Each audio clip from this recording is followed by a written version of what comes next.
Hey guys, so today I'm going to show you just a little bit about how I have readjusted my schedule because of the new dynamics of life, where I have not only my fully functioning business that I'm in full time.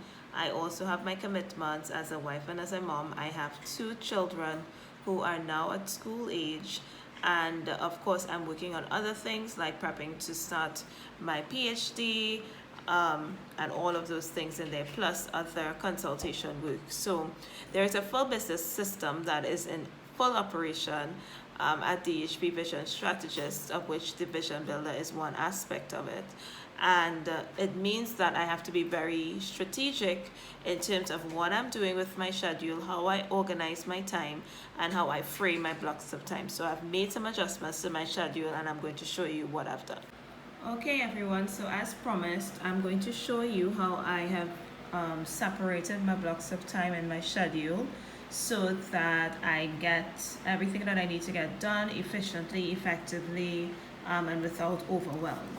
Now, what I want you to know is that this is actually a week that is ahead of when I'm recording this, and I've utilized a blank weekly planner space so that you won't be overwhelmed by all of the extra notes taking and stuff like that I have going on the planner. The first thing I want to show you is my blocks of time. Essentially, my blocks of time have remained the same because they reflect my value system. They reflect the things that are important to me and the things that without which my days, my months, my weeks will not be fulfilled. So in there, you're going to see personal time, family time, learning, and business client work. It's really essential as well for me to color code things so I know that the things that are related directly to my own personal growth and development, things that are related to my family, and of course things that are a part of DHP Vision Strategist and the Vision Builder business model. So one of the things that I've had to do now that I have two kids back at school, and the schedule is a bit different, is that I've had to put in exercise and devotions. My day now starts at 4 a.m. with exercise and devotions. Now, I was not getting up at 4 a.m. During the July-August holidays because it was holidays. But now, because we have much more school prep to do, I do exercise and do my devotional time very early in the morning, with the exception of on Tuesdays, because I have a UK-based client. I actually do that coaching call at 5 a.m. So Tuesdays, Wednesdays, and Thursdays are generally my coaching client days. So it means that those days you're going to see a lot of client-related work there, whether it's coaching calls or whether it's consultation work. This is usually where it fits in. Every single day you're going to see my school prep breakfast time with the kids. That is going to be every day from Monday to Friday. And you also, one of the amendments I've made is that I've included an hour of revision time for my daughter because she is now at a higher level and she has to do more revision. And what I've observed with her is that she functions much better in the morning in terms of recall and retaining. And then I've separated my business time. So Mondays is my admin. Mondays are my admin days. So it means that I do work on my business. So I do a lot of projection, planning, research, analytics happens on a Monday.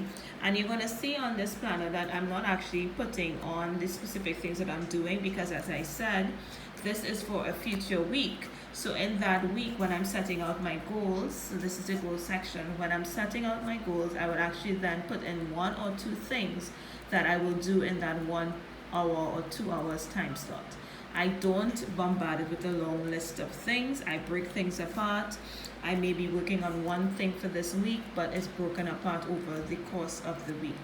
I do my admin work, and you're going to see I, of course, have time for the kids' activities because, of course, my daughter is 7, my son is 3, so they have different schedules and different needs. Consultation call times are slotted in here. I do not have all of them reflected right now.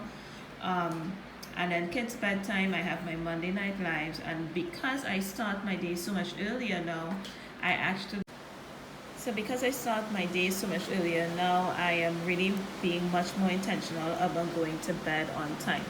So what happens in the client workspaces is that's where I work on client prep for coaching calls. Some of them are not yet reflected in here that are coming up, or strategy sessions.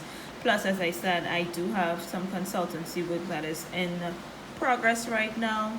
Saturdays are my family days. The only things that I add on Saturdays are planning table sessions and maybe work related. Speaking engagements go on to Saturdays or Sundays, because that's all depending on the organizer, and Sunday is my prep reset day. So this is what it looks like at a glance. What I do once I'm through is that I utilize my phone's calendar to set alarms or to reflect the blocks of time in there, not in a way that shows me as busy in case of any business meetings or stuff like that, but certainly in a way that it allows me to keep on track and on target. So this has been with the years of practice, guys, but it really does help me to stay organized, focused. So if you've ever wondered how I get things done, you may not see it properly, but I do have times that are not in those primary blocks that I would fit in errands, chores, regular everyday living things that are a part of life, right? So I hope that this helps you, give you some context, and you can always send me a message, and I'll be happy to explain even more. Or if you would like to do any sort of workshop training on this area of time blocking and how it allows you to not be overwhelmed, I would certainly love to facilitate that for you.